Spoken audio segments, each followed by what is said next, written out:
తెలియని ప్రజలు ఎందరో ఉన్నారు. నా ప్రేమను వారికి ప్రకటింప కొందరే ఉన్నారు. నా పేరే తెలియని ప్రజలు ఎందరో ఉన్నారు. నా ప్రేమను వారికి ప్రకటింప కొందరే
వందనాలు తెలియజేస్తున్నానండి. ఈ సమయం బైబిల్ రీడింగ్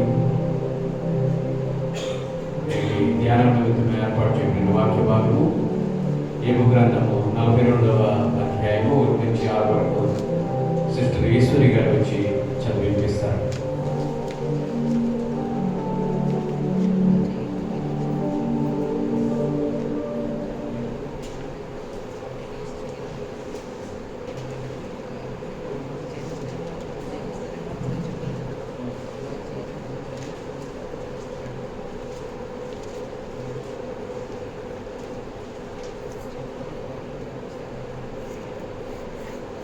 దేవుడికి మహిమ కలుగునుగాక.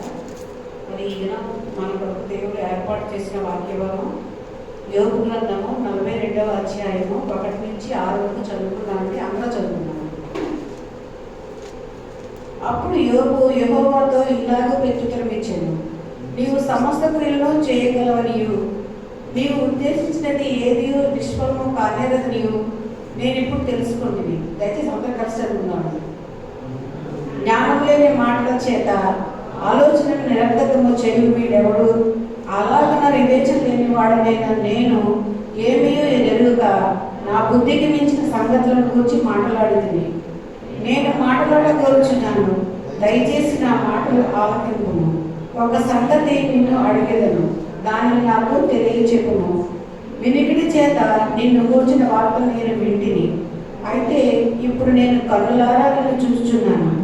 కావున నన్ను నేను అసహించుకొని ధూళిలోనూ బూడిదలోనూ పడి పశ్చాత్తాపడుచున్నాను. దేవుడి పరిశుద్ధ వాక్యం మనం వెలుగులో ఫలించేది. ఆమేన్.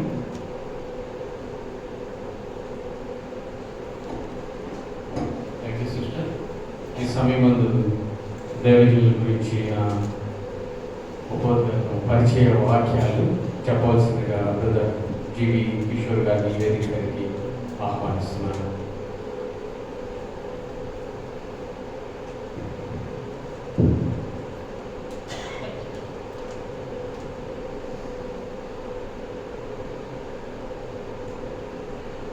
ప్రభునందు ప్రియమైనటువంటి దేవుడి సంఘానికి నా హృదయపూర్వక వందనాలు. ముందుగా దేవాది దేవుడిని నేను ఎంతగానో స్తుతిస్తూ ఉన్న కారణం ఏంటంటే, చాలా కాలం తర్వాత మరి ఈనాటి మన స్పీకర్ గారు మన మధ్యలోకి గతంలో స్టేట్ యూత్ కన్వెన్షన్ జరిగినప్పుడు మరి క్రైస్తవ సేవియర్ సంఘంలో వారు ప్రసంగించడం జరిగింది. మరి ఆ సమయంలోనే మరి ఇక్కడ కూడా ఒక కార్యక్రమాన్ని ఏర్పాటు చేయాలనే ఒక ఆలోచన రావడంతో మరి ఈ సంఘాన్ని సంప్రదించినప్పుడు మరి పెద్దలు వారు సహృదయంతో అర్థం చేసుకొని వారి అవకాశాన్ని మాకు ఇచ్చినందుకు సంఘ కమిటీ వారందరికీ కూడా మా హృదయపూర్వక వందనాలు తెలియజేస్తున్నాను. మరి సమయంలో చిన్నది అంటే వారి గురించి ఏదో చెప్పాలని కాదు, కానీ మీకు పరిచయం చేయడం వరకు వారి గురించి 2 మాటలు చెప్పి సమయాన్ని నేను వారికి అప్పగిస్తాను. ఇండియన్ ఎవాంజలికల్ మిషన్ పరిచర్య దాదాపు మీ అందరికీ చాలా వరకు తెలిసిన విషయమే కాబట్టి దాని గురించి మాట్లాడలేదు. కానీ మరి ఈనాటి మన ముఖ్య స్పీకర్ గారి గురించి 2 మాటలు. వారు ఇండియన్ ఎవాంజలికల్ మిషనరీ పరిచర్యలో మరి 65 సంవత్సరాలు అంటే వయసు వచ్చే వరకు కూడా వారు పనిచేసి రీసెంట్గానే వారు రిటైర్మెంట్ తీసుకున్నారు. ఈ గడిచిన సంవత్సరాలన్నింటిలో కూడా మరి వారు ఖమ్మం ప్రాంతం నుంచి మిషనరీ పరిచర్య పట్ల ఆకర్షితులై మరి మిషనరీ సేవ కొరకు వారిని వారు సమర్పించుకొని మరి బేసిక్గా వారు ఫిజియోథెరపిస్ట్ కాబట్టి వారు దానిని విడిచిపెట్టి మరి ఈ యొక్క పరిచర్య కొరకు ముందుకు రావడం అనేది దేవుడు వారికి ఇచ్చినటువంటి గొప్ప అవకాశము. మరి ఆ పరిచర్యలో వారు అనేక మంది యవ్వన బిడ్డలను దేవుడి వైపుకి నడిపించడంలో ప్రాముఖ్యమైనటువంటి పాత్ర వహిస్తూ వచ్చారు. దేవుడు ఆ రీతిగా ఆయన్ని వాడుకుంటూ అనేక మంది యవనస్తులు ఖమ్మం ప్రాంతం నుంచి మిషనరీస్గా రావడానికి మరి వారి ప్రోత్సాహం ఎంతగానో ఉంది. మరి వారిని దేవుడు ఆ రీతిగా వాడుకొని మిషనరీస్గా అనేక మందిని ఈరోజు పంపించడం జరిగింది. ఇప్పటికీ కూడా ఆయనకి ఆ వాయిస్ కానీ ఆ ఆశ కానీ ఎప్పటికీ వారిలో ఇంకా సజీవంగానే ఉంది. అందుకే అనేక చోట్లకి వారు వెళ్ళి ముఖ్యంగా యవ్వన బిడ్డలను దేవుని కొరకు రాబట్టాలి అనే ఉద్దేశంతో వారు పరిచర్యను కొనసాగిస్తున్నారు. మరి వారికి 2 కుమార్తెలు మరి వారి కొరకు ప్రార్థన చేయండి. ఒక పాపకి వివాహం జరిగింది, ఇంకొక పాప వివాహం కొరకు ఉంది కనుక వారి కొరకు ప్రార్థన చేయండి. మరి అక్క కూడా మరి పరిచయంలో బహు సహకారిగా ఉంటూ మరి అన్న ఎక్కడికి వెళ్ళినా పిల్లలను చూసుకుంటూ చక్కటి పరిచయంలో సహకారం అందిస్తూ తను కూడా ఒక మిషనరీగా అనేక మందికి సేవ చేసినటువంటి కుటుంబము. మరి ఆ కుటుంబము ఈరోజు మన మధ్యలోకి అన్న రావడం అనేది నిజంగా దేవుని యొక్క ఏర్పాటు కనుక మరి వారు ఈ పరిచయంలో ఇంకా అనేకమైనటువంటి ఎత్తుకి ఎదగాలని మనం అందరూ ప్రార్థన చేద్దాం. మరి రీసెంట్గా వారు ఒక బైబిల్ కాలేజీని కూడా ప్రారంభించారు. మరి దాని గురించి వివరాలు అన్న మీకు తెలియజేస్తారు. ఆసక్తి కలిగిన వారు మరి ఆ బైబిల్ కాలేజీ కొరకు ప్రార్థన చేయండి. మరి ఎవరైనా మన ఎవరి ఉంటే అక్కడికి పంపించడానికి ప్రయత్నించేది. ఆ వివరాలన్నీ కూడా మీకు అన్న తెలియజేస్తారు. మరి అన్న గురించి క్లుప్తంగా నేను చెప్పగలిగే వివరణ ఏమైనా ఉందంటే ఈ మాత్రమే కనుక ఈ సమయాన్ని నేను అన్నకు అప్పగిస్తున్నాను.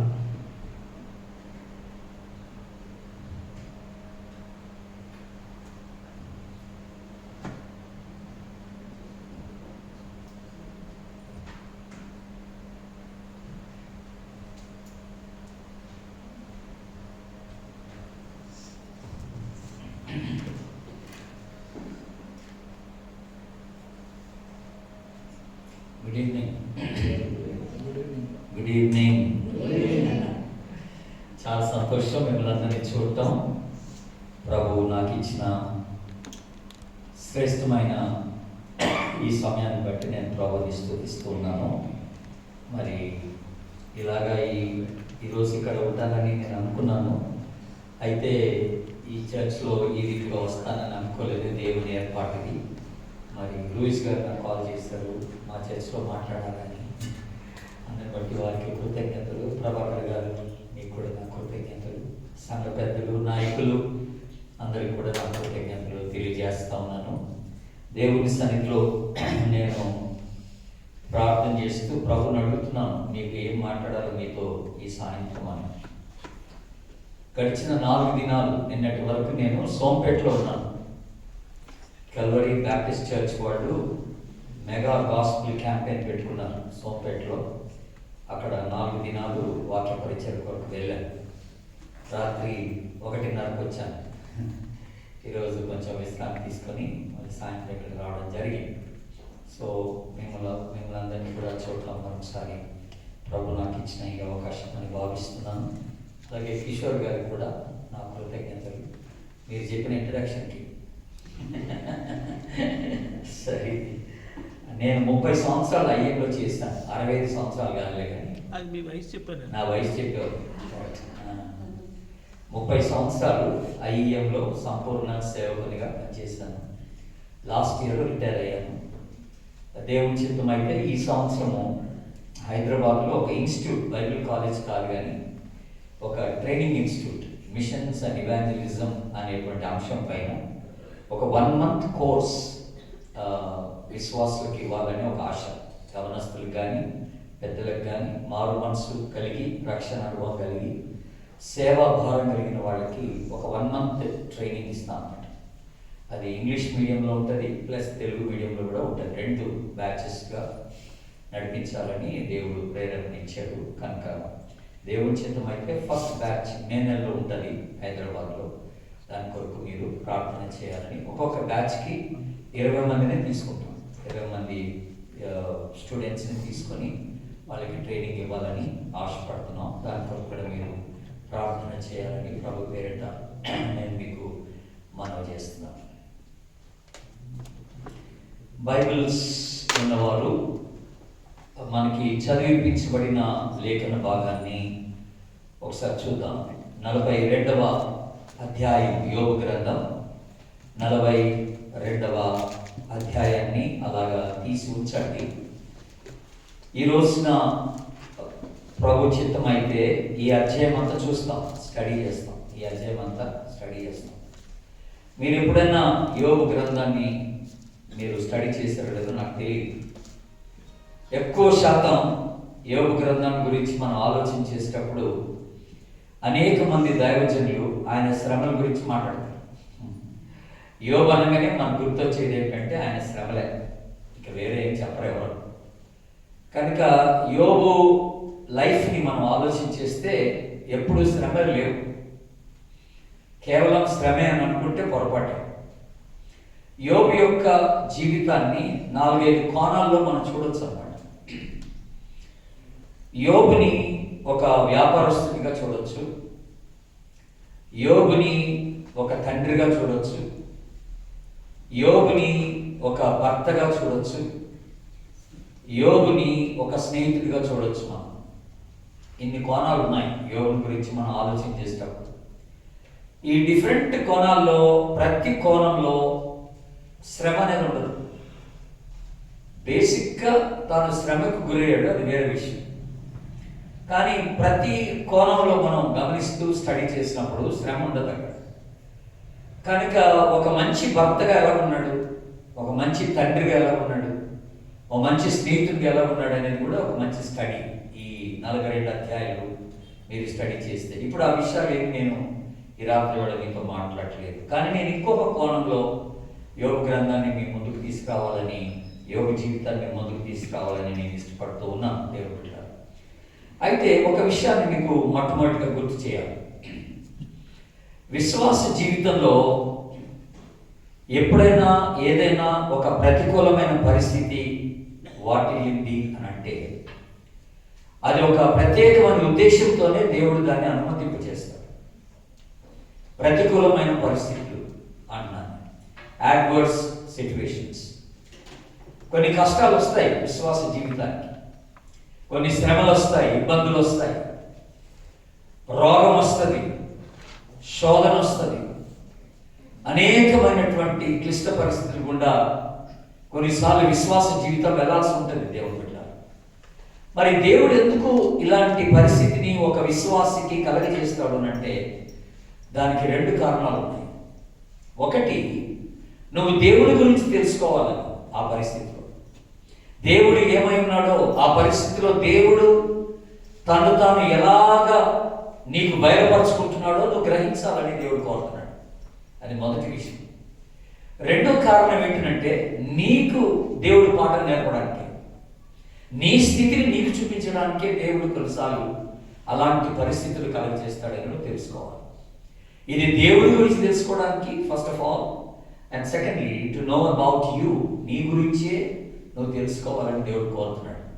నువ్వు ఏ స్థితిలో ఉన్నావో ఆ స్థితిని నీకు గుర్తు చేయడం కోసం దేవుడు కొన్నిసార్లు క్లిష్టతరమైన పరిస్థితులు గుండా నిన్ను తీసుకొని వెళ్లాల్సి వస్తుందని జ్ఞాపకం చేసుకుంటాడు. కనుక ఒక విశ్వాసి ఒక శ్రమ గుండా వెళ్ళిపోయిన తర్వాత, ఆ శ్రమ అయిపోయిన తర్వాత దేవుడు నాకు ఏం చేశాడో చూడండి అని అనకూడదు. ఆ శ్రమ కూడా ఉండకూడదు, ఆ గొను కూడా ఉండకూడదు. ఆ శ్రమల కాలంలో నువ్వు నేర్చుకున్నది ఏంటో అది ప్రజలకి చెప్పి నువ్వు ప్రభువుని కనపరచాలి. దేవుడి గురించి దేవుడు నీకు ఏం పాఠం నేర్పాడో, నీ గురించి దేవుడు నీకు ఏం పాఠం నేర్పాడో అది సాక్ష్యంగా నువ్వు నలుగురికి చెప్పి ప్రభువుని మహింపరచవలసినటువంటి వాడవే. అందుకని దేవుడు అలాంటి పరిస్థితులు మన జీవితంలో అనుమతింప చేస్తాడనే మాట మనం జ్ఞాపకం చేసుకుంటాం. కనుక ఇప్పుడు యోబు యొక్క లైఫ్ని మనం జాగ్రత్తగా గమనిస్తే మనకి తెలిసినంత వరకు అనేక శ్రమలు కూడా వెళ్ళిపోయాడు. ఇది సాతానికి దేవునికి మధ్య జరిగినటువంటి ఒక పోరాటంలో యోబు బలైపోయాడు. కనుక యోబు యొక్క కుటుంబం అంతా పాడైపోయారు, పిల్లలందరూ చనిపోయారు, పంట అంతా పోయింది, ఆస్తి అంతా పోయింది, ఆరోగ్యం పోయింది, చావు బ్రతుకులో ఉన్నాడు. కానీ యోబు ఎప్పుడు కూడా నోటి మాట ద్వారా కూడా దేవుడిని దూషించలేదట. దేవుని స్తోత్రం చేద్దాం, హల్లెలూయా.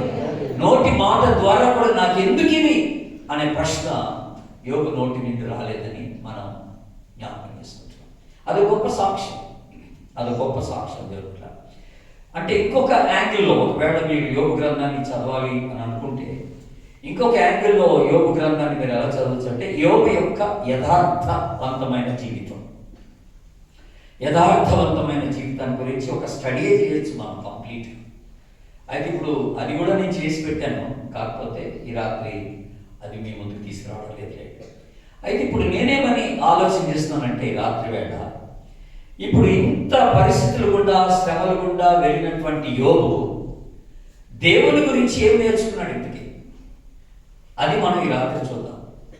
దేవుడు తాను యోబుకి ఏం బయలుపరిచాడు? తాను ఎవరినని బయలుపరుచుకున్నాడు?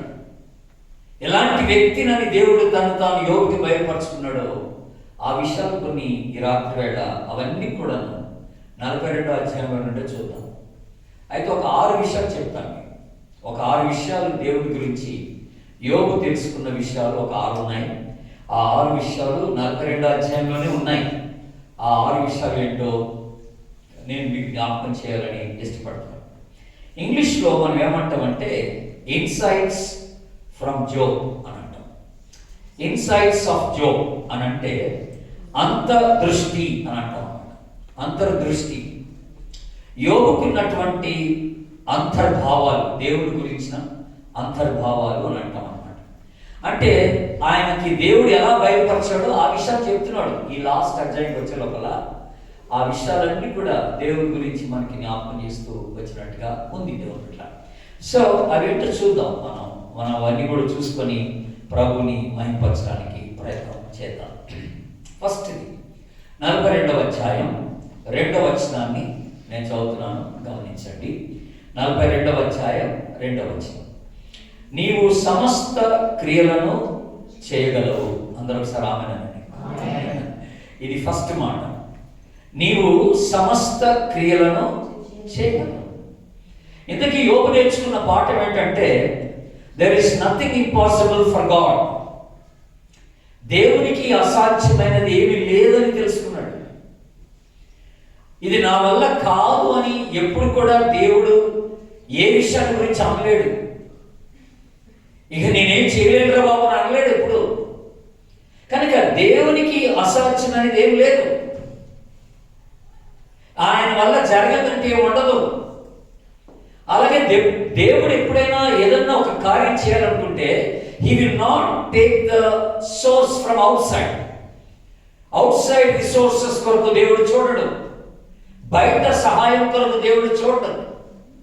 ఇది నా వల్ల అవడం లేదు, నేను ఇంకెవరైనా సహాయం తీసుకొని నీకు తోడ్పడతానని దేవుడు ఎప్పుడు కూడా ఆ మాట అనలేడు దేవుడిలా.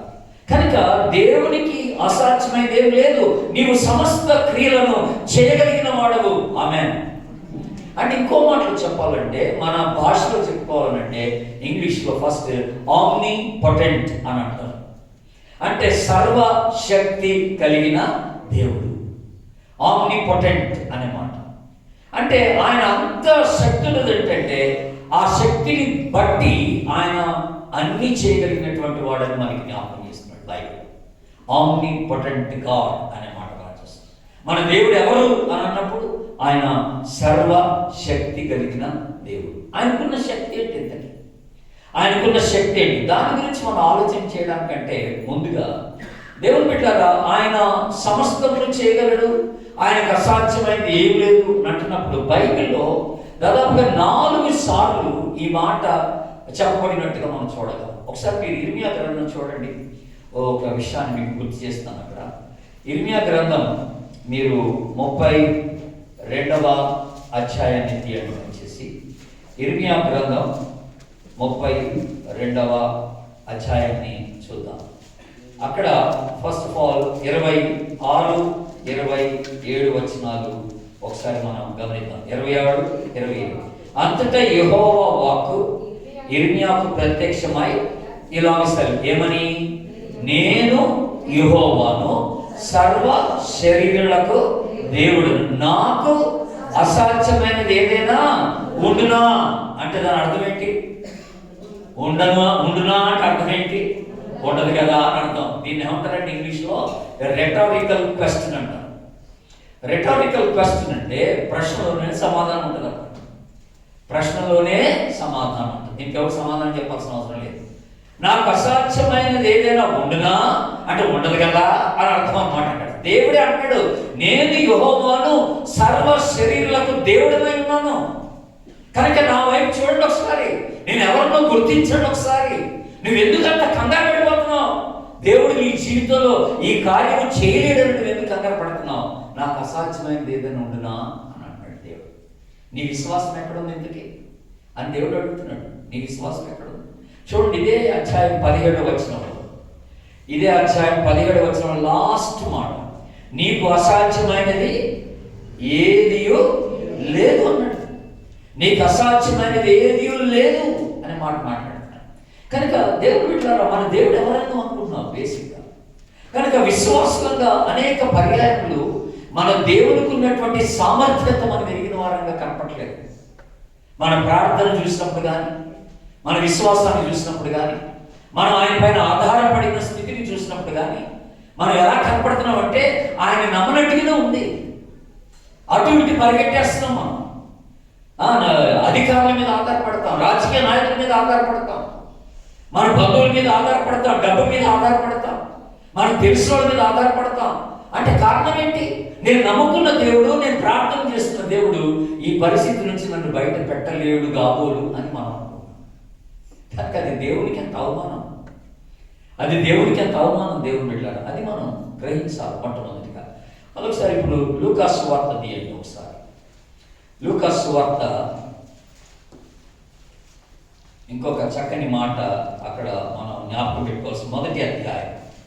లూకాసు సువార్త మొదటి అధ్యాయం 37వ వచనం.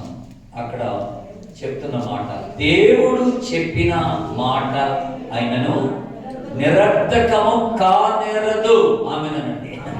ఆయన ఏదన్నా చెప్తే అది అలాగే జరిగిపోతుంది అనమాట, అంతే. అది నిరర్థకం కానేరదు అన్నాడు దేవుడు. It will not go in vein అనే మాట. ఆయన ఒక మాట సెలవిస్తే నీ జీవితంలో అది జరిగి తీరాల్సిందే.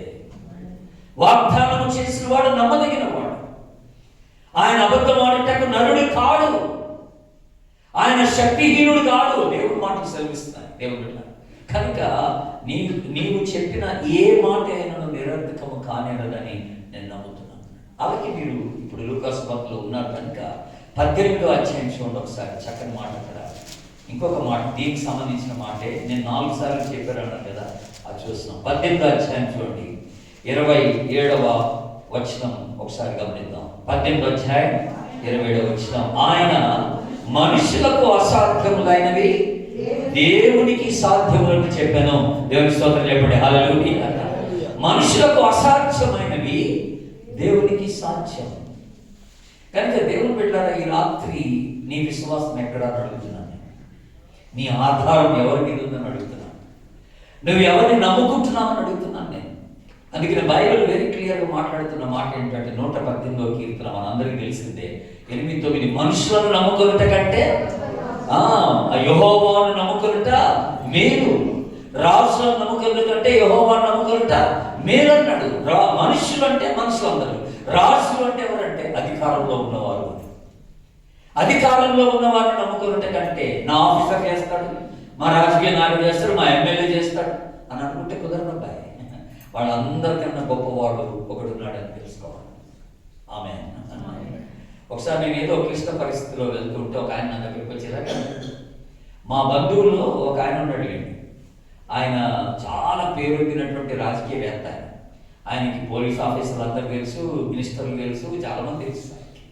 అయితే నేను ఒక పరిస్థితి కూడా వెళ్ళేటప్పుడు ఒక బ్రదర్ నా దగ్గరకు వచ్చి అన్నాడు, బ్రదర్ మీ బంధువులే ఉన్నారు కదా, ఆయన ఉన్నారు కదా, ఆయన ఎందుకు సంప్రదించుకోరు మీరు అని అన్నాడు. ఆయనకి ఒక మాట చెప్పండి, 2 నిమిషాల్లో మీ పని అయిపోద్ది అన్నాడు. నేను అన్నాను, ఆయనకి చెప్తే 2 నిమిషాల్లో పని అయిపోద్దా అని అడిగాను. అయిపోద్దాను. ఆయన కన్నా గొప్పోడు చెప్తే అవుతా అన్నాడు. అవుతాడు. అయితే ఆయన కన్నా గొప్పోడు నాకు తెలుసులే అన్నాడు. ఈయన నా సొంత బంధువైనా నేను ఈయన ఆశ్రయించను. ఈయన కన్నా గొప్పవాడు ఒకడు ఉన్నాడు, నాకు తెలిసినోడు. ఆయన నాలోనే ఉన్నాడు. ఆమేన్. నేను ఆయనకి చెప్తాను, ఆయన ద్వారా ఈ కార్యాన్ని నేను సఫలపరుచుకుంటాను. నేను మనుషుల మీద ఆధారపడే నేను వ్యక్తిని కాదండి, నా దేవుని మీద నేను ఆధారపడటం నేర్చుకున్నాను. కనుక యోబు ఈ పరిస్థితి గుండా ప్రయాణం చేస్తూ వచ్చి చివరికి వచ్చే లోపల అంటున్నాడు, చక్కని మాట ఏమన్నాడంటే, నీవు సమస్త క్రియలను చేయగలవు అన్నాడు. ఇది మొదటి ఇన్సైట్ మనం ఆలోచన చేస్తుంది. ఇంతకీ దేవుడు చేసే క్రియలు ఏంటంటే, మీరు ఒకసారి యెషయా గ్రంథం తీయండి దయచేసి. ఒక మాట మనం జ్ఞాపకం చేసుకుని నేను 2వ పాయింట్ చెప్తాను. ఈరోజు నా 6 విషయాలు చెప్తాను. ఇప్పటి వరకు మొదటి పాయింట్లోనే ఉన్నాను నేను. 6 విషయాలు మీకు జ్ఞాపకం చేస్తాను. 40వ అధ్యాయం యెషయా గ్రంథం 40వ అధ్యాయము 40th చాప్టర్ 12వ వచనం చదువుతున్నాను, గమనించండి. 12వ వచనం. తన పురిసిటిలో జలములు కొలిచిన వాడెవడు? జేనతో ఆకాశములు కొలచూచిన వాడెవడు? భూమిలోని మన్ను కొలపాత్రలో ఉంచిన వాడెవడు? త్రాసుతో పర్వతములను తూచిన వాడెవడు? తూనిక చేత కొండలను తూచిన వాడెవడు? దేవుని స్తోత్రం చెప్పండి. హల్లెలూయా. అంటే ఇవన్నీ ఇక్కడ చెప్పబడినవన్నీ కూడా అసాధ్యమైనవే, కానీ ఇవన్నీ చేయగలిగిన వాడెవడు అని మాట్లాడుతున్నాడు దేవుడు. మాట్లాడుతున్నాడు ఇక్కడ. చూసారు ఎంత బ్యూటిఫుల్ మాట్లాడు. జలములు పుడిసిట్లో పట్టుకోగలిగిన వాడు, ఒక డ్రాప్ కూడా కింద పడకుండా, ఒక చుక్క కూడా కింద పడకుండా పిడికిట్లో జలాలని పట్టుకోగలిగినటువంటి సమర్థత కలిగినది ఆమె. నీ సమస్య ఒక సమస్యనా ఈ రోజున? పెద్ద పెద్ద పర్వతాలనే త్రాసులో పెట్టి తూయగలిగిన వాడంట. ఏంటసలు ఇది? ఆకాశంలో జ్ఞానంతో కొలగలిగిన వాడంట. ఆయన జ్ఞానం ఎంత పెద్దగా ఉంటుందో అయినప్పుడు. అంటే అసలు ఆయన చేసే పనులను ఊహించుకుంటే మనకి కళ్ళు తిరిగిపోతాయి, బుర్ర తిరిగిపోతుంది మనకి. ఆయన అంతటి సామర్థ్యత కలిగినటువంటి దేవుడు ఈ రోజున నీకు తండ్రిగా, నీకు రక్షకునిగా నీలోనే ఉన్నప్పుడు నువ్వెందుకు బయటకు చూస్తున్నావు అంటున్నాడు దేవుడు.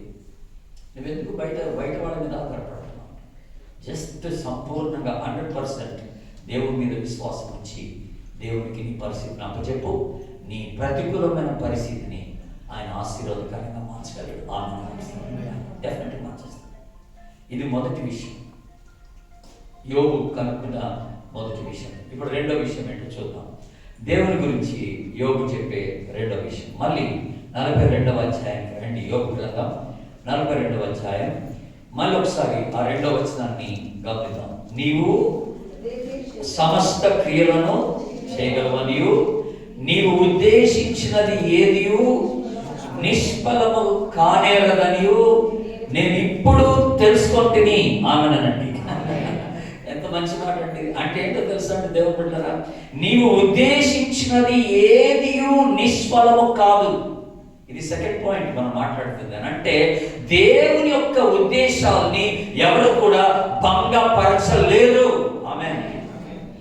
దేవుడు నీ పట్ల ఒక ఉద్దేశాన్ని కలిగి ఉంటే ఏ మానవుడు, ఏ అధికారి ఆ ఉద్దేశాన్ని మార్చలేదు. That's it. ఎవడు మార్చలేదు. అది దేవుని యొక్క ఏర్పాటులో జరగాల్సిందే. దేవుడు అవునంటే జరగాల్సిందేనే కానీ ఒకరి వల్ల నీ జీవితంలో ఒక కార్యం జరగనేరదు. దేవుని యొక్క ఏర్పాటులో ఉన్నది ఎప్పుడు కూడా ఎవడు మార్చలేడు అంటున్నాడు. గమనించండి దేవుని బిడ్డ, ఎంత మంచి మాట. ఆయన ఉద్దేశాలని ఎవరు కూడా భంగపరచలేదు. ఆయన ప్రణాళిక వేస్తాడు, ఆయన ఆ ప్రణాళికని పరిపూర్ణం చేసుకుంటాడు. ఆమెనండి. ఆయన ఎప్పుడు కూడా ఒక ప్రణాళిక వేసి నీ పట్ల నేను ఈ ప్రణాళిక వేశాను కానీ నాకెందుకో ఇది జరగదనిపిస్తుంది కనుక నేను ఇప్పుడు ప్రణాళిక మార్చుకుంటున్నానని దేవుడు ఎప్పుడు అంటావు? ఎప్పుడంటే ఆ మాట నేను ఇలాగ అనుకున్నాను కానీ ఇప్పుడు అలా జరిగేటట్టు నాకు కనపట్లేదు కనుక నేను నీ విషయంలో నా ఉద్దేశాన్ని మార్చుకుంటానని దేవుడు ఎప్పుడు అంటాడు. ఆమె ఎంత గొప్ప దేవుడు ఆయన. కనుక మనందరి విషయంలో దేవునికి ఒక ప్రణాళిక ఉంది. గుర్తుపెట్టుకోండి. He has a plan. నీ గురించి ఒక ప్రణాళిక దేవునికి ఉంది. నీ భవిష్యత్తు గురించి దేవుడు ఆలోచన చేస్తున్నాడు. నీ కుటుంబాల గురించి దేవుడు ఆలోచిస్తున్నాడు. నీ పిల్లల గురించి దేవుడు ఆలోచిస్తున్నాడు. నీ ఉద్యోగాల గురించి దేవుడు ఆలోచన చేస్తున్నాడు. నీ వివాహాన్ని గురించి దేవుడు ఆలోచిస్తున్నాడు. నీకున్న అప్పుల గురించి దేవుడు ఆలోచన చేస్తున్నాడు. నీ ట్రాన్స్ఫర్ గురించి దేవుడు ఆలోచన చేస్తున్నాడు. ఆనందమే. కనుక దేవుడు ఒక ప్రణాళిక వేసి పెట్టుకున్నాడు. దేవుడు బిడ్డ ఆ ప్రణాళిక అబ్సల్యూట్గా ఆయన టైంలోనే జరుగుతుంది. అది ఆయన టైంలోనే జరుగుతుంది. నువ్వు కంగారు పడితే అవ్వదు. నువ్వు కంగారు పడితే అవ్వదు. తగిన సమయంలో తన చిత్త ప్రకారంగా దేవుడు తన కార్యాన్ని నీ జీవితంలో జరిగించడానికి ఆయన ఇష్టపడేటువంటి దేవుడు ఆయన. ఇది గుర్తుపెట్టుకోండి.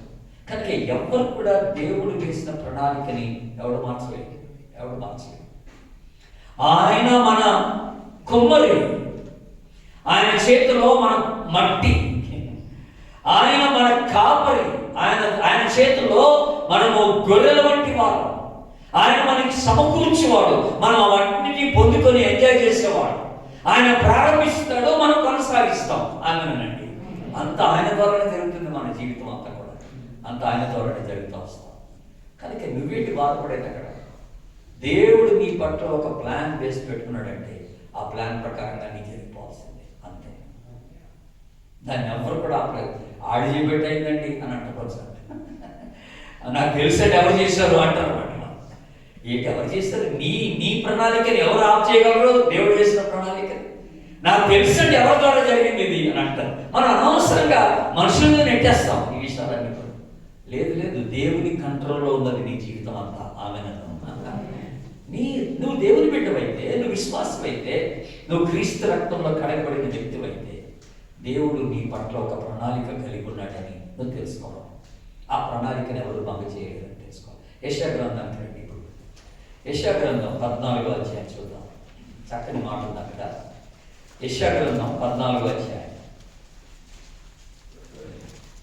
27వ వచనం చదువుతున్నాను. 14వ అధ్యాయం 27వ. సైన్యములకు అధిపతి యొక్క యెహోవా దాన్ని నియమించి ఉన్నాడు. రద్దు పరచగలవాడెవడు? బాహువు చాచిన వాడు ఆయనే. దాన్ని త్రిప్పగలవాడెవడు?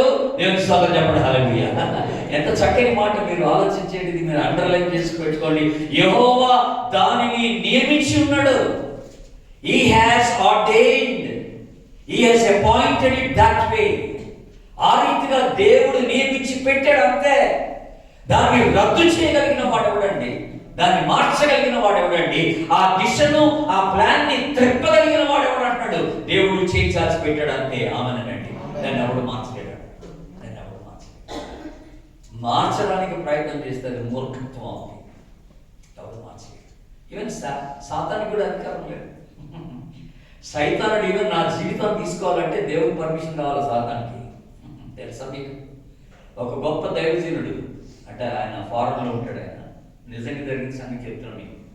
ఆయన ఒక దగ్గర కారు పార్క్ చేసి షాప్లోకి వెళ్ళి ఆయన ఏదో కొనుక్కొని వచ్చి మళ్ళీ కారులో కూర్చొని కారు ఇట్లా స్టార్ట్ చేయబోయే టైంకి వెనక నుంచి ఒకటి గన్ పెట్టాడు.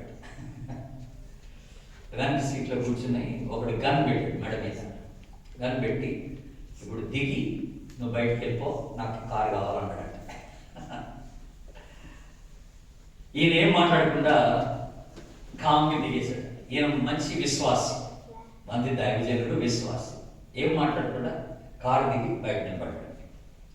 అప్పుడు వాడు వెనక సీట్లో ఉన్నాడు, గబగబా ముందు సీట్లోకి వచ్చేసి ఆ డ్రైవింగ్ సీట్లో కూర్చొని కారు స్టార్ట్ చేస్తే స్టార్ట్ అవ్వలేదు. అప్పుడు బయట నిలబడ్డ ఈ విశ్వాసం అన్నాడంట, ఇది స్టార్ట్ కాదన్నాడంట. ఎందుకు కాదు, ఏం చేసావు? నేనేం చేయలేదు, నా దేవుడు నీకు అనుమతి ఇవ్వకపోతే అది కాదన్నాడు. నేను దేవుడు పెట్టను, దేవుడు నీకు అనుమతి ఇస్తేనే అది స్టార్ట్ అవుతుంది, లేకపోతే కాదన్నాడు. నువ్వు ఎంత ప్రయత్నం చేసినా కాదు. మరి నీ దేవుడికి చెప్పంటే నేను చెప్పాలి. నా దేవుడు చూస్తున్నాడు పై నుండి, నా దేవుడికి నేను చెప్పాలి. నీకు కావాలనుకుంటే ఎన్ని ప్రయత్నాలు చేసుకో అంటే. అప్పుడు ఆడి కోపం వచ్చి బయటకు వచ్చి గన్ ఇతని మీద పెట్టి, ఇక్కడ నొసటి మీద పెట్టి, నేను కాల్ చేస్తాను, కార్ స్టార్ట్ చేయాలన్నాడు. ఆయనకి ఎంత విశ్వాసం ఉందంటే దేవుడి మీద, నా దేవుడు అనుమతి ఇవ్వకపోతే నన్ను కాల్చలేవు అన్నాడు. చూసారంటే దేవుని బిడ్డ, నా దేవుడు అనుమతి ఇవ్వకపోతే నువ్వు కాల్చలేవు. చేతులు నీ చేతున్నది గన్న అట్లా అంటే అయిపోతా నేను, కానీ నువ్వు అట్లా అనలేవు. నా దేవుడు అనుమతించకపోతే నువ్వు అనలేవు. అసలు ఎంత విశ్వాసం అది. దేవుడు పెట్టారా, ఆడికి మతిపోయింది. అక్కడి నుంచి వెళ్ళిపోయాడు అడగండి. అప్పుడు ఈయన మళ్ళీ వచ్చి కారులోకి వచ్చి ఇట్లా అనగానే కారు స్టార్ట్ అయింది. దేవునికి స్తోత్రం. అంత విశ్వాసాన్ని మనం కనపరచగలము. నా దేవుని అనుమతి లేకుండా ఇది జరగదు. ఆయన నా గురించి ఒక ప్రణాళిక వేసి పెట్టాడు. ఆ ప్రణాళిక ప్రకారంగానే నా జీవితంలో జరుగుతుందని నువ్వు నమ్మినాడు. అది దేవునికి మహిమ, అది నీకు ఆశీర్వాదం. ఆమేన్. ఆమేన్. దేవుని బిడ్డ, అది నువ్వు తెలుసుకోవాల్సిన గొప్ప సత్యం ఈ రాత్రి. ఇప్పుడు ఇంకొక మా చక్కని మాట 54వ అధ్యాయానికి రండి. యెషయా గ్రంథంలో ఉన్నాడు కనుక 54వ అధ్యాయం, యెషయా గ్రంథం 54వ అధ్యాయము 17వ వచనాన్ని చూద్దాం. 17వ వచనం ఏముంది? నీకు విరోధముగా రూపింపబడిన ఏ ఆయుధమును వర్ధిల్లదు. ఆమేనండి. ఎంత మంచి మాట అది. కనుక ఎవడు ఎన్ని ప్రయత్నాలు మన మీద చేసినా విరోధముగా అవేవి సఫలము కావు. దేవుడు అంటున్నాడు, నేను నీ గురించి ఒక ప్రణాళిక తీసుకెట్టాను, దాన్ని భంగపరచడం ఎవడి వశము కాదు. అంతే. యోబు తెలుసుకున్న గొప్ప సత్యం ఇదే. సాతానుడు యోబుని చంపేయాలనుకున్నాడు, కానీ యోబు చచ్చాడు. చాలు. దేవుడు ఆ పర్మిషన్స్ యోబుకే ఇవ్వలేదు. యోబుకి అసలు సాతానికి ఆ పర్మిషన్ ఇవ్వలేదు దేవుడు. అర్థమవుతుందా దేవుడు? కనుక ఇది పలానోళ్ళు చేయబట్టి యాక్సిడెంట్ అయిందండి, మరణం అయిందండి అని మనం ఎప్పుడు చెప్పాల్సింది లేదు. అక్కడ విశ్వాసం ఇది దేవుని ఏర్పాట్లో జరిగిందని అనుకోవాలి. ఆమె అనండి అందరూ కూడా. ఇది దేవుని ఏర్పాట్లో జరిగిందని అనుకోవాలి. దేవుని స్తుతించాలి. ప్రభా, నువ్వు అన్నిరిగిన వాడు, నా గురించి ఆలోచిస్తున్నవాడు, నా జీవితాన్ని ప్లాన్ చేస్తున్నవాడు నీవు, నా భవిష్యత్తు అంతా ఎరిగిన వాడు నువ్వు. కనుక నాకు ఏది జరిగినా అది నీకు తెలియకుండా జరగదని నేను నమ్ముతున్నాను. దేవా నీకు స్తోత్రం అని చెప్పడమే, నీకు స్తోత్రం అని చెప్పడమే. ఇది ఈ విశ్వాసం అనుకుంటారు దేవుడు. ఇది రెండోది. ఇక మూడో ఇన్సైట్ ఏంటో చూద్దాం. యోబు నేర్చుకున్న మూడవ పాఠం ఏంటో చూద్దాం. 42వ అధ్యాయం 3వ వచనం చదువుతాం. 42వ అధ్యాయం 3వ వచనం. జ్ఞానము లేని మాటల చేత ఆలోచనను నిరర్ధకము చేయు వీడెవడు? అలాగున వివేచన లేని వాడనైన నేను ఏమీ ఎరుగక నా బుద్ధికి మించిన సంగతులను గురించి నేను మాటలాడి తిని, నేను మాటలాడ గోరుచున్నాను, దయచేసి నా మాట ఆలకింపుము. ఒక సంగతి నేను అడిగేది, దాన్ని నాకు తెలియచెప్పుము. ఇంతటితో ఆపండి. ఇక్కడ ఒక మాట మనం గుర్తు చేసుకోవాల్సిన మాట ఏంటంటే, ఇక్కడ మీరు అర్థం చేసుకోవాల్సిన విషయం ఇలాగే అర్థం చేసుకోవాలి. దీన్ని జ్ఞానము లేని మాటల చేత ఆలోచనను నిరర్ధకము చేయు వీడెవడు? ఇది దేవుడు అన్నమాట. వీడెవడు అనగానే చేతులు పైకి ఎత్తాడు. నేనే ప్రభు. జ్ఞానము లేని మాటల చేత మాట్లాడింది నేనే అని చేతులు పైకి ఎత్తేసాడు. చేతులు పైకి ఏమన్నాడు? అలాగున వివేచన లేని వాడనైన నేను ఏమీ ఎరుగక నా బుద్ధికి మించినటువంటి సంగతులను గురించి నేను మాట్లాడితే నేనే ప్రభువా, జ్ఞానం లేకుండా మాట్లాడాను అని ఇక్కడ మాట్లాడుతున్నాడు దేవుడు. మనం తెలుసుకోవాల్సిన మూడవ సత్యం, దేవుని గురించి చెప్తున్న మూడవ సత్యం ఏంటంటే, దేవుని మార్గములు మన అవగాహనకు, మన జ్ఞానమునకు మించి ఉంటాయి. ఆమె దేవుని యొక్క మార్గాలు మన అవగాహనకు, మన జ్ఞానములకు మించి ఉంటాయి. God's ways are beyond our understanding, beyond our wisdom and knowledge. దేవుని యొక్క జ్ఞానం మనకు అందదు. ఆయన ఆలోచనలు మన బుర్రకి ఎక్కవు. దేవుడు ఎందుకు ఎలా చేశాడో అర్థం కాదు మనకి. అది అర్థం చేసుకోవడానికి మనం ప్రయత్నం చేయొద్దు. దేవుని బిడ్డ, ప్రభా నేను ఎందుకు బుర్ర పాడు చేసుకోవాలో అర్థం చేసుకోవడానికి ప్రయత్నం చేసి, నువ్వు అన్ని నువ్వు ఎప్పుడు పొరపాటు చేయవని నేను నమ్ముతున్నాను. ఆమె నువ్వు ఎప్పుడు పొరపాటు చేయవని నేను నమ్ముతున్నాను. నువ్వు ఏది చేసినా నా మేలు కొరకు చేస్తావని నేను నమ్ముతున్నాను ప్రభా. కనుక నీ జ్ఞానము చాలా గొప్పది, నీ అండర్స్టాండింగ్ చాలా గొప్పది. దాన్ని అర్థం చేసుకోవడానికి నేను ప్రయత్నం చేస్తే నేను కేవలం వెర్రివాడిని అయిపోతాను ప్రభా. నేను కేవలం వెర్రివాడిని అయిపోతాను. యెషయా గ్రంథం, అందుకనే 55వ అధ్యాయంలో చక్కని మాట ఉంది చూడండి. యెషయా గ్రంథం 55వ అధ్యాయంలో మనందరికీ తెలిసిన మాటే. 8, 9 వచనాలు. నా తలంపులు మీ తలంపులు వంటివి కావు, మీ త్రోవలు నా త్రోవలు వంటివి కాదు. ఇదే యెహోవా వాక్కు. ఆకాశములు భూమికి పైన ఎంత ఎత్తుగా ఉన్నవో మీ మార్గముల కంటే నా మార్గములు, మీ తలంపుల కంటే నా తలంపు అంత ఎత్తుగా ఉన్నది. దేవుని స్తోత్రం చెప్పండి. హల్లెలూయా. కనుక దేవుని జ్ఞానాన్ని అర్థం చేసుకోగలిగిన మనుషుడు ఎవరండి? నువ్వు దేవుడి గురించి ఆలోచన చేయడానికి ప్రయత్నం చేయబాక. నాకు తెలుసు దేవుడు ఎందుకు ఇలా చేశాడో అనబాక. పెద్ద గొప్ప తెలివిమంతురాలిగా నాకు అంతా తెలుసు అని అనబాక. నీ అంత బుద్ధిహీనురాలి కోరు ఉంటారు అనమాట. నాకు అంతా తెలుసు అని నువ్వు అనుకుంటే. అందుకని ఇక్కడ ఎట్టకేలకు చివరికి వచ్చే లోపల యోబు అంటున్నాడు, నేను అనవసరంగా బుద్ధి లేకుండా మాట్లాడేసినాను, జ్ఞానంలోకి మించిన మాటలు నేను మాట్లాడేశాను ప్రభా, గ్రహింపు లేకుండా మాట్లాడేశాను ప్రభా. అంటే ఒక రీతిగా క్షమాపణ అడుగుతున్నాడు, నన్ను క్షమించమని. నీ అంతటి జ్ఞానవంతుడు ఎవరు? అసలు దేవుని జ్ఞానాన్ని గురించి మనం ఆలోచన చేస్తే దేవుని బిడ్డలారా, మీరు ఒకసారి చూడండి 40వ అధ్యాయం. ఇందాక మనం చూసాం కదా యెషయా 40 ఒకసారి. యెషయా 40లో 13-14 వచనాలు గమనించండి ఒకసారి. యెహోవా ఆత్మకు నేర్పిన వాడెవడు? ఆయనకు మంత్రి అయి ఆయనకు బోధపరిచిన వాడెవడు? ఎవరి వద్ద ఆయన ఆలోచన అడిగను? ఆయనకు వివేకము కలగజేసిన వాడెవడు? న్యాయ మార్గముల గురించి ఆయనకి నేర్పిన వాడెవడు? ఆయనకు జ్ఞానమును అభ్యసించిన వాడెవడు? ఆయనకి బుద్ధి మార్గములు బోధించిన వాడెవడు? అంటే దీని అన్నిటికీ ఆన్సర్ ఏంటి? ఎవరు లేరు. ఇవన్నీ ఏమంటారు నాకు ఇంగ్లీష్లో రెటారికల్ క్వశ్చన్స్ అన్నమాట. ఈ ప్రశ్నలోనే జవాబు ఉంటుంది అన్నమాట. ఎవడంటే ఇంకెవరు లేడు అంతే. ఆయనకి ఎవరు బోధించగలరు? నువ్వు ఇలా చేస్తే బాగుండేది ప్రభా. ఒకసారి మనం ఎంతో పెద్ద తెలివిమంతులుగా దేవునికి సలహాలు ఇచ్చేస్తాం. నువ్వు ఇలా చేస్తే బాగుంటుంది, అలా చేస్తే బాగుంటుంది. దేవునికి ఎందుకు సలహాలు ఇస్తావు? ఎలా చేయాలని తెలియదు నీ జీవితాన్ని గురించి. నీ జీవితంలో ఎలాగ వ్యవహరించాలో ప్రభుకు తెలియదేంటి? తెలుసు, ప్రభు బాగా తెలుసు. పని చేస్తాను. Don't worry. ఇది నా స్విచ్, నా వేలు తగిలింది, ఆఫ్ అయిపోయింది. కనుక ఆయన బాగా తెలుసు. నువ్వేమీ కంగారు పడాల్సిన అవసరం లేదు. ఆయన తెలియదు బాగా. అందుకని కొన్నిసార్లు ఈ దేవుని గురించిన సరైన ఆలోచన లేని వాళ్ళు ఏం చేస్తారంటే దేవుడిని మర్చిపోయాడు, దేవుడికి నా మీద ప్రేమ లేదంట, ఆయన పని చేయలేదంట, ఇలాగ లేకపోని మాట మాట్లాడేస్తాం కొన్నిసార్లు. దేవుడి గురించి అనవసరమైన మాట మాట్లాడేస్తాం.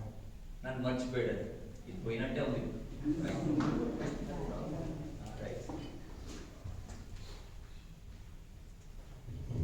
Okay, thank you. అలాగే కొన్నిసార్లు అలాగే ఒక మాట చూడండి. రోమిల్కి రాసిన పత్రిక, కొంచెం సౌండ్ తగ్గిపో.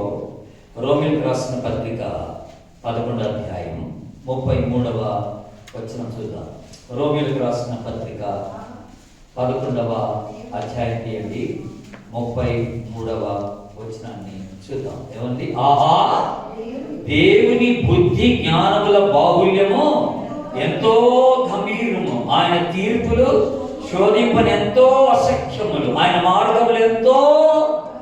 ప్రభు మనస్సును ఎరిగిన వాడెవడు? ఆయనకు ఆలోచన చెప్పిన వాడెవడు? దేవుని స్తోత్రం చెప్పండి. హల్లెలూయా, హల్లెలూయా. నేను ఇది ధ్యానం చేసేటప్పుడు నాకు ఒక గమ్మత్తైన ఆలోచన వచ్చింది. అదేంటంటే చాలాసార్లు కొంతమందిని మనం ఏదైనా ప్రశ్న అడిగినప్పుడు వాళ్ళు ఏమంటారంటే గోడలు ఎగరేస్తారు. మీరు అనండి ఏమంటాం? దాన్ని ఏమంటారు? ఇంగ్లీష్లో ష్రగ్గింగ్ అంటారు. ష్రగ్గింగ్ అంటే ఇట్లా అంటే అర్థం ఏంటంటే నాకు ఏదైనా అడిగితే అంటే నాకు తెలియదని అంటాం. దేవుడు ఎప్పుడు ఇట్లా అంటారు. మీరు దేవుడి దగ్గరికి వెళ్ళారని అడిగితే నాకేం తెలుసు అంటే ఆయన ఎప్పుడు స్ట్రక్ చేయడం మాట. ఆయన దేవుడి స్తోత్రం చెప్పండి. హల్లెలూయా. మన దేవుడు ఎంత గొప్ప దేవుడు. ఆయన అన్ని ఎరిగిన వాడు, జ్ఞానవంతుడు, అధికమైన జ్ఞానవంతుడు. ఆయన బుద్ధి జ్ఞానములు ఎవరు అర్థం చేసుకోగలరండి బాబాయ్. తొందరపడి నేను అనేసాను దేవా నీ గురించి అంటాడియో, తొందరపడి నేను మాట్లాడేశాను. నీకు నేర్పగలిగిన వాడెవడు? నీకు జ్ఞానం నేర్పగలిగిన వాడెవడు? నీకు బుద్ధి చెప్పగలిగిన వాడెవడు? నువ్వు ఇలా చేస్తే బాగుంటుందని నీకు సలహా ఇవ్వగలిగిన వాడు ఎవడు దేవా? ఎవడు దేవా? నీకు సలహా ఇవ్వగలిగిన వాడు ఎవడు దేవా? ఎంత చక్కని మాట దేవుడు. ఇది 3వ సత్యం, యోగు నేర్చుకున్న 3వ సత్యం. ఇక 4వ సత్యం ఏంటో చూద్దాం. మళ్ళీ యోగ గ్రంథం 42వ అధ్యాయం కరెక్ట్. యోగ గ్రంథం 42వ అధ్యాయం 5-6 వచనాలు చదువుతున్నాను. వినికిడి చేత నిన్ను గూర్చిన వార్త నేను వింటిని, అయితే ఇప్పుడు నేను కన్నులారా నిన్ను చూచుచున్నాను. కావున నన్ను నేను అసహించుకొని ధూళిలోనూ బూడిదలోనూ పడి పశ్చాత్తాపపడుచున్నాను. వినికిడి చేత అంటే అర్థం ఏంటంటే వినుట వల్ల అంటే ఎవరో చెప్పగా వినడం. వినికిడి చేత నిన్ను గురించి విన్న వార్త అని అన్నాడు. చూసారా? అంటే ఎవరో దేవుడి గురించి చెప్పగా విన్నాను. కానీ ఇప్పుడైతే నేను కన్నులారా చూస్తున్నాను. అంటే అర్థం ఏంటి? వినికిడి అనేదేమో ఇది నా అనుభవం కాదు, ఇది ఎవరో అనుభవం, వాళ్ళు చెప్పగా నేను వింటున్నాను. ఇప్పుడు కన్నులారా నేను చూస్తున్నానంటే అర్థం ఏంటంటే ఇది నా వ్యక్తిగత అనుభవం అన్నమాట. అనుభవం అంటే ఇప్పుడు వినికిడి ఉన్నప్పుడు ఏం జరిగిందంటే నేను దేవునికి దూరంగా ఉన్నాను అనమాట. కనుక ఎవరో చెప్తే ఈయన ఇలాంటి వాడా అలాంటి వాడా అంటం జరిగింది. నాకు ఒక వ్యక్తిగతమైన అనుభవం లేకుండా పోయిందన్నమాట అది నాకు. ఎప్పుడైతే నేను ప్రభువుకి దగ్గరకు వచ్చేసానో అప్పుడు నాకు వ్యక్తిగత అనుభవం ఒకటి వచ్చేసింది అనమాట. ఈ వ్యక్తిగత అనుభవంలో ఇప్పుడు నేను తెలుసుకునేది వేరుగా ఉంది దేవుని బిడ్డల. కనుక ఇప్పుడు నేను పశ్చాత్తాపడుతున్నాను. నేను నీకు దూరంగా ఉన్నప్పుడు నాకు అర్థం కాలేదు. నేను ప్రార్థన మానేస్తాను, వాక్యం మానేస్తాను, సహవాసం మానేస్తాను, ఆరాధన మానేస్తాను. నీకు దూరంగా వెళ్ళినప్పుడు నీ ఏర్పాటు, నీ ఉద్దేశము, నీ ప్రణాళిక, నీ ప్రేమ నేను అర్థం చేసుకోలేని వాడిగా ఉండిపోయాను దేవా. కానీ ఇప్పుడు ఎప్పుడైతే నేను మళ్ళీ పశ్చాత్తాపడి నీ దగ్గరకు వచ్చేస్తున్నానో నీ గురించి నాకు ఎక్కువ అవగాహన వచ్చేస్తాను. దేవుని స్తోత్రం చెప్పండి. హల్లెలూయా. ఎంత చక్కని మాట అండి. అందుకే మనం ఇక్కడ నేర్చుకోవాల్సిన ఒక పాఠం ఏంటంటే ఓన్లీ దగ్గర సహవాసములో మన ప్రభుని ఎక్కువగా తెలుసుకోగలం అన్నమాట. ఇది 4వ పాయింట్. నువ్వు దేవునితో దగ్గరి సహవాసం చేసినప్పుడు ఆ సన్నిహితమైన సహవాసంలో నువ్వు ప్రభుని బాగా నువ్వు తెలుసుకోవడానికి అవకాశం ఉంటుంది అన్నమాట. You know God more better when you're in a closer fellowship అన్నమాట. More better when you're in a closer fellowship. నువ్వు ఆయనతో దగ్గరి సహవాసం చేసినప్పుడు ఆయన గురించి నీకు ఎక్కువ తెలుస్తుంది. అప్పుడు నువ్వు మౌనం ఉండిపోతావు. అందుకని ప్రభు అన్నాడు, మీరు ఊరకుండి నేనే దేవుడినని తెలుసుకోండి. మాట్లాడబాకండి, గమ్మున ఉండండి సార్. ఊరకుండి నేనే దేవుడినని మీ అజ్ఞానం అంతా బయట పెట్టుకోబాకండి, మీ వెలితనం అంతా బయట పెట్టుకోబాకండి అంటాం అన్నమాట. ఇంకో మాటలు చెప్పాలి, ఊరకుండి అంటే నోరుకోసుకొని నువ్వు అనవసరంగా మాట్లాడొద్దు, నువ్వు అనవసరంగా ఆలోచించబాకని చెప్పడం అన్నమాట. గమ్మునుంటే చాలు, నువ్వు నన్ను నమ్ము, నువ్వు గమ్మునుండు అని అంటాడు ప్రభు. ఆమె కనుక మన చుట్టూ అందరూ ఈ సాక్ష్యం చెప్పగలరు. ఇదేంటంటే ఇంత జరుగుతున్నా మీరు ఇంత నిశ్చింతగా ఉన్నారేంటి అని అనగలగా. మనం లోకస్తుల్లాగా మనం చింతిస్తే ఎలాగా, లోకస్తుల్లాగా మనం భయపడితే ఎలాగా, లోకస్తుల్లాగా మనం తొలగిపోతే ఎలాగా. కనుక లోకస్తులకి విశ్వాసమైన మనకి ఒక వ్యత్యాసం ఉండాలి, ఒక తేడా ఉండాలి కదా. మీరేంటండి అసలు కంగారు లేదు, చింత లేదు, భయం లేదు అని మన చుట్టూ వాళ్ళు అడగాలి కదా. ఊరకుండి నేను దేవుడు, నా దేవుడు నేను తెలుసుకున్నాను అంతే, ఆయన ఏం చేయగలడో నేను నమ్ముతున్నాను అని చెప్పగలరు. నా దేవుడు అసాధ్యమైన వాటిని సాధ్యపరచగలడు. ఆమె ఎంత మంచి మాట. ఇది ఎన్నో పాయింట్ అన్నా అనేది 4th. ఇప్పుడు 5వ పాయింట్. 5వ పాయింట్ 7 నుండి 9 వరకు చదువుతున్నాను. యెహోవా యోబుతో ఆ మాటలు పలికిన తర్వాత ఆయన తేమానీయుడైన ఎలీఫజుతో ఇలా సెలవిచ్చిన, నా సేవకుడైన యోబు పలికినట్లు మీరు నన్ను గురించి యుక్తమైనది పలకలేదు కనుక నా కోపము నీ మీదను నీ ఇద్దరు స్నేహితుల మీదను మండుచున్నది. ఎవరికి మండుతుందట? దేవుడికే మండిపోతుంది. కాబట్టి 7 ఎడ్లను 7 పొట్టేళ్లను మీరు తీసుకొని నా సేవకుడైన యోబునొద్దకు పోయి మీ నిమిత్తము దహన బలి అర్పిపోవాలి. అప్పుడు నా సేవకుడైన యోబు మీ నిమిత్తము ప్రార్థన చేయి. మీ అవివేకమును బట్టి మిమ్మల్ని శిక్షింపకయుండునట్లు నేను అతనిని మాత్రం అంగీకరించను. ఏలనగా నా సేవకుడైన యోబు పలికినట్లు మీరు నన్ను గురించి యుక్తమైనది పలకలేదు. తేమానీయుడైన ఎలీఫజును, షూహీయుడైన బిల్దదును, నయామాతీయుడైన జోఫరును పోయి యెహోవా తమకు ఆజ్ఞాపించినట్లు చేయగా యెహోవా వారి పక్షమున యోబును అంగీకరించాడు. దేవునికి స్తోత్రం చెప్పండి. కొన్నిసార్లు ఇక్కడ ఇంకో చక్కని మాట, మనం దేవుడు ఎందుకు వాళ్ళకి పాఠం నేర్పట్లేదు, దేవుడు ఎందుకు వాళ్ళకి బుద్ధి చెప్పడం లేదు, దేవుడు ఎందుకు తీర్పు తీర్చడం లేదు, దేవుడు ఎందుకు మౌనంగా ఉన్నాడు అనిపిస్తుంది. వాళ్ళు నాకు ఇంత చేస్తున్నారు కదా, దేవుడు చూస్తున్నాడు కదా పై నుండి, ఆయనకు వాడు ముట్టకాయ కొట్టి ఏదో పాఠం నేర్పాలి కదా, దేవుడు ఎందుకు చేయట్లేదు అంటే మీరు ఇంకో విషయం గమనించాలండి. దేవుడు ఎప్పుడు కూడా నెలకోసారి లెక్కలు చూడదు. నెలకోసారి లెక్కలు చూసుకోవడమ్మా ఈ నెలంతా నీకు ఏం జరిగింది, ఎవరెవరు నీ మీద ఏమేమన్నాడో నాకు చెప్పు అంటాం. ఎవరెవరు నీ మీద ఏమేమన్నారో చెప్పి ఇప్పుడు వాళ్ళ సంగతి అంతా నేను చూస్తాను, ఈ నెలని ఈ అకౌంట్ ఈ నెలతో క్లోజ్ చేసి పడేద్దాం అని అండో. దేవుడు ఒక టైం పీరియడ్ పెట్టుకుంటాడు. ఆ టైం పీరియడ్ వరకు ఎన్ని జరిగినా దేవుడు మౌనంగానే ఉంటాడు. దేవుడి స్తోత్రం చెప్పు. హల్లెలూయా.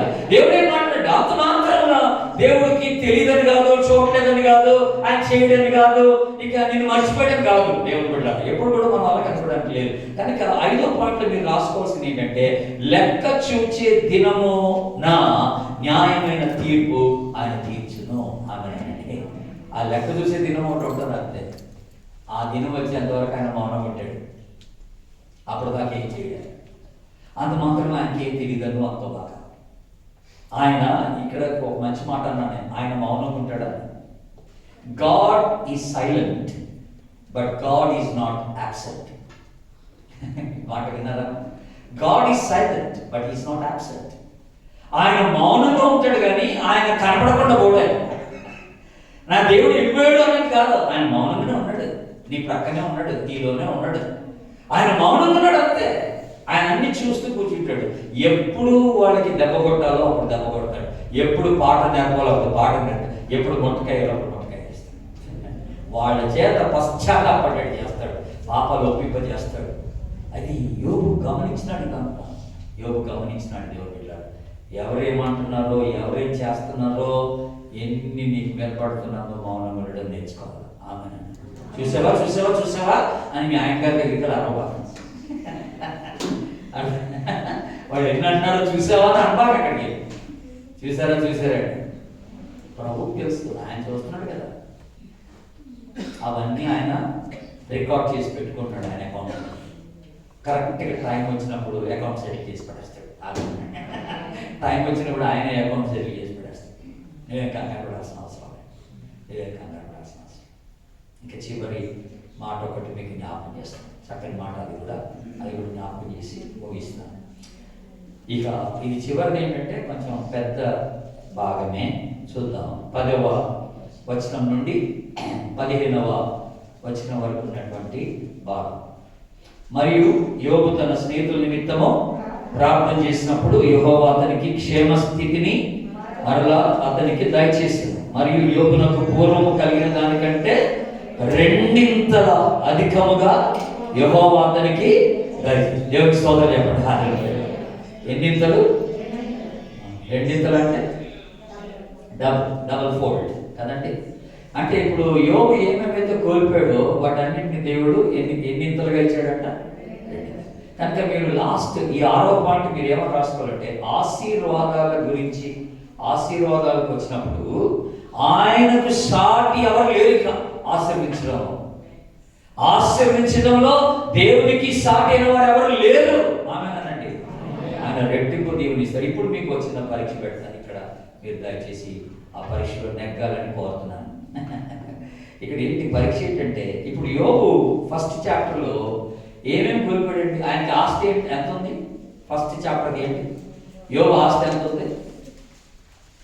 మామూలుగా మొదటి అధ్యాయం 2వ వచనం చూడండి. అతనికి 7 కుమారులు, 3 కుమార్తెలు. అంటే పిల్లలు ఎంతమంది? 10 మంది. ఆ తర్వాత 3వ వచనం 7,000 గొర్రెలు, 3,000 ఒంటెలు, 5,000 జతల ఎడ్లు, 500 ఆడుగాడులు, తర్వాత బహుమంది పని. ఇప్పుడు ఫర్ ఎగ్జాంపుల్ ఇవన్నీ పోయినాయా ఉన్నాయా? పోయినాయి. పిల్లలు పోయారు, ఆ తర్వాత గొర్రెలు పోయినాయి, ఒంటెలు పోయినాయి, ఎడ్లు పోయినాయి, గాడిదలు పోయినాయి, అన్ని పోయినాయి. ఇప్పుడు ఫర్ ఎగ్జాంపుల్ 7,000 గొర్రెలు పోయినాయి అంటే దేవుడు 2 ఇవ్వాలంటే ఎన్ని ఇవ్వాలా? 14,000 ఇవ్వాలి. 7,000 పోయినాయి కదా, 2 కావాలంటే 14,000 గొర్రెలు ఇవ్వాలి దేవుడు. ఆ తర్వాత 3,000 ఒంటెలు పోయినాయి అంటే ఎన్ని వేలు ఇవ్వాలి? ఇప్పుడు 6,000 ఇవ్వాలి. 500 జతలు ఎడ్లు బదులుగా ఎంత ఇవ్వాలా? 1000 జతలు ఇవ్వాల్సిందే. 500 ఆడగాడిదలకు మొదలుగా 1000 గాడిదలు ఇవ్వాల్సిందే. ఇప్పుడు మీరు 42వ అధ్యాయంకి రండి దయచేసి. 42వ అధ్యాయం 12వ వచనం చూద్దాం. 12వ వచనం, యెహోవా యోబును మొదట ఆశీర్వదించిన దానికంటే మరి అధికముగా అతనికి 14,000 గొర్రెలు, 6,000 ఒంటెలు, 1000 జతల ఎడ్లు, 1000 ఆడగాడులు. దేవుని స్తోత్రం చెప్పండి. మరి ఇప్పుడు పిల్లలు ఎంతమందిని ఇవ్వాలా? 10 మందిని ఇవ్వాలా, 20 మందిని ఇవ్వాలా? మరి ఇప్పుడు ఎంతమంది పిల్లలు ఇచ్చారు? ఇప్పుడు చెప్పండి, ఇక్కడ 11వ వచనంలో ఎంతమంది ఉన్నారు పిల్లలు? 7 కుమారులు. మరి ఇక్కడ తగ్గిందా ఎక్కిందా? మీకు సమానం అనిపిస్తుంది, నాకు డబుల్ అనిపిస్తుంది. ఎందుకో తెలుసా? ఆల్రెడీ 7 కుమారులు 3 కుమార్తెలు పరలోకంలో ఉన్నారు. దేవునికి స్తోత్రం చెప్పండి, హల్లెలూయా. ఆడిగాక మళ్ళీ ఇప్పుడు 7 కుమారులను మళ్ళీ 3 కుమార్తెలు ఇచ్చారు. వాళ్ళు వీరు ఇద్దరిని కలిపి ఎంత అవుతుంది? 20 మంది అయిపోయింది. అంటే పిల్లలు కూడా డబుల్ అయిపోయారు. ఇప్పుడు జంతువుల్ని డబుల్ ఎందుకు ఇచ్చాడంటే, జంతువులు చనిపోతే ఇక చనిపోయినట్టే లెక్క. కానీ పిల్లలు ఇప్పుడు ఎక్కడున్నారు? పరలోకంలో సజీవంగా ఉన్నారు. దేవునికి స్తోత్రం. వాళ్ళు అలాగే ఉన్నారు, పిల్లలు సజీవంగా. కనుక అక్కడ 10 మంది ఉన్నారు, మళ్ళీ ఇక్కడ ఇంకొక 10 మందిని దేవుడు ఇచ్చాడు. మొత్తం 20 మంది పిల్లలు ఇచ్చారు. అంటే దేవుడు ఆశీర్వదించే విషయానికి వస్తేనండి, మన దేవుడు వంటి వాడు లేడు అన్నాడు. ఆయన ఆశీర్వదించాలంటే అద్భుతంగా ఆశీర్వదించేస్తాడు. మన సొంత ప్రయత్నాన్ని బట్టి మనం ఆశీర్వాదాన్ని పొందుకోవడానికి ఎప్పుడూ ప్రయత్నం చేయకూడదండి. నా సొంత జ్ఞానాన్ని బట్టి, నా సొంత తెలివితేటలను బట్టి నేను సంపాదించేసుకుంటాను, ఇల్లు కట్టేసుకుంటాను, భూములు సంపాదించేసుకుంటాను, ఆశీర్వాదాలు పొందుకుంటానని అనుకోబాక. దేవుడు ఆశీర్వదిస్తేనే అది నిజంగా ఆశీర్వదించబడదు. యాకోబు ఈ పాటలు నేర్చుకున్నాడు, అద్భుతంగా నేర్చుకున్నాడు. ఆ రాత్రంతా పోరాడాడు యాకోబు. ఫైనల్గా అతను తొంటి కలు కొట్టేసాడు దేవుడు. ఇంక నేను వెళ్ళిపోతున్నాను అంటాడు దేవుడు. వెళ్ళిపోతున్నానంటే యాకోబు ఒక మాట అన్నాడు. ఏమన్నాడు? నీవు నన్ను ఆశీర్వదిస్తేనే కానీ నేను నిన్ను పోలేను అన్నాడు. ఎందుకన్నాడు అన్నమాట? అంటే అప్పటికి యాకోబు నేర్చుకున్న పాఠం ఏంటంటే, దేవా, ఈ లోకంలో ఆశీర్వాదం అంటూ ఉంటే అది నువ్వు ఇవ్వాల్సిందే కానీ ఎక్కడి నుంచి రాదని. ఆమెనండి, అది నువ్వు ఇవ్వాల్సిందే కానీ ఇంకెక్కడి నుంచి రాదు ప్రభు. అందుకని నువ్వు ఆశీర్వదిస్తేనే అది ఆశీర్వదించబడతాడు. అంటే నాకు ఆశీర్వాదం వచ్చినట్టు లెక్క. కనుక నన్ను ఆశీర్వదించకుండా వెళ్ళబాక అన్నాడు. అది మనం నేర్చుకోవాల్సిన పాఠం వస్తుంది. కానీ మొదటి దినవృత్తాంతముల గ్రంథం 17వ అధ్యాయం 349 పేజీ నెంబర్. మొదటి దినవృత్తాంతముల గ్రంథం 17వ అధ్యాయం లాస్ట్ వచనం 27వ వచనం చూడండి. ఇప్పుడు నీ దాసుని సంతతి నిత్యము నీ సన్నిధిని ఉండునట్లుగా దానిని ఆశీర్వదింపను అనుగ్రహించి ఉన్నావు. యెహోవా, నీవు ఆశీర్వదించిన ఎడల అది ఎన్నటికీ ఆశీర్వదించబడదు. గట్టిగా ఆమేనండి. దేవుడు ఆశీర్వదిస్తే అది ఎప్పటికీ ఆశీర్వదకరం. నువ్వు ఆశీర్వాదాన్ని పొందుకోవడానికి ప్రయత్నం చేస్తే తాత్కాలికమే, కొద్ది కాలం ఉంటుంది. అది నిత్యం నీ దగ్గర ఉండదు. దేవుడిచ్చే ఆశీర్వాదం నిత్యమైనటువంటి. కనుక విశ్వాసులు ఒక ప్రతికూల పరిస్థితి గుండా వెళ్తున్నప్పుడు భయపడాల్సిన పని లేదు. దేవుడు ఆ ప్రతికూల పరిస్థితులు 2 కారణాలను బట్టి అనుమతింపజేస్తాడు. ఒకటి ఏమన్నాను? దేవుడి గురించి తెలుసుకోవడానికి. రెండోది ఏమన్నాను? మన గురించి పాఠం నేర్పడానికి. ఇక్కడ యోబు దేవుడి గురించి ఇన్ని గొప్ప విషయాలు తెలుసుకున్నాడు లాస్ట్ చాప్టర్ వచ్చినప్పుడు. ఇంకా తర్వాతట ఇదంతా అయిపోయిన తర్వాత దేవుడు మళ్ళీ యోబుకి ఎంత ఆశీర్వాదం అంటే 140 సంవత్సరాలు మళ్ళీ బతికాడు. అదంతా అయిపోయిన తర్వాత ఎక్స్ట్రా 140 సంవత్సరాలు బ్రతికాడు. బ్రతకడం మాత్రం కాదండి, 4 తరాల కుమారులను కుమార్తెలను చూశాడట. 4 తరాలు జనరేషన్స్ చూశాడట.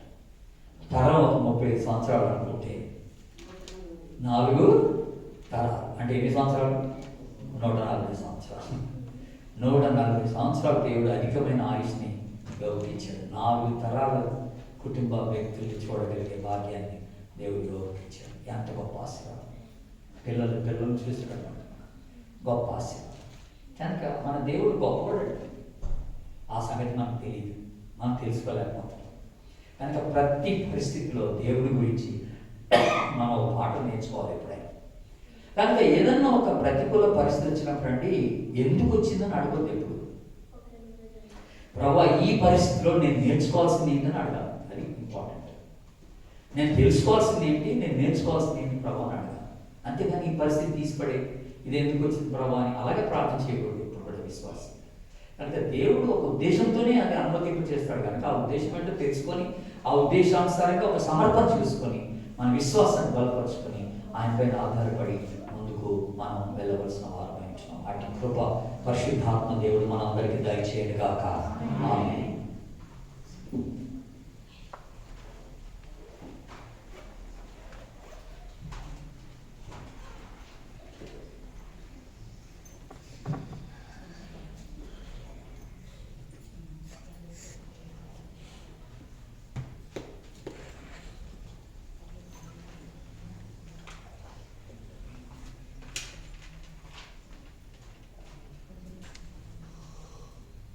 యోబు తన ప్రతికూల పరిస్థితుల్లో దేవుని గురించిన గొప్ప సత్యాలను తెలుసుకుంటూ ఏ విధంగా ఉన్నత ఆశీర్వాదాన్ని పొందుకున్నారో వివరిస్తూ మనల్ని వాక్యం ద్వారా బలపరిచిన దేవుని సేవకులు బ్రదర్ జెన్నీ క్రిస్టఫర్ గారికి సంఘం తరపున ప్రత్యేక వందనాలను తెలియజేస్తున్నాను.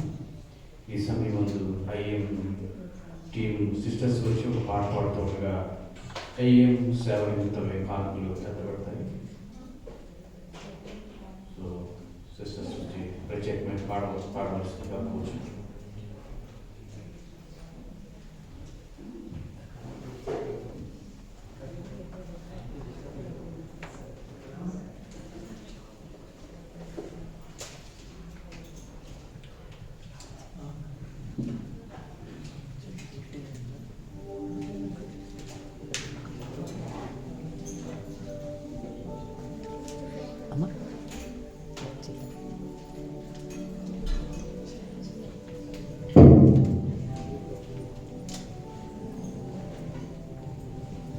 ప్రభు యేసు శుభవార్త పరిచర్యలో పాల్గొనేవారై ఉంటే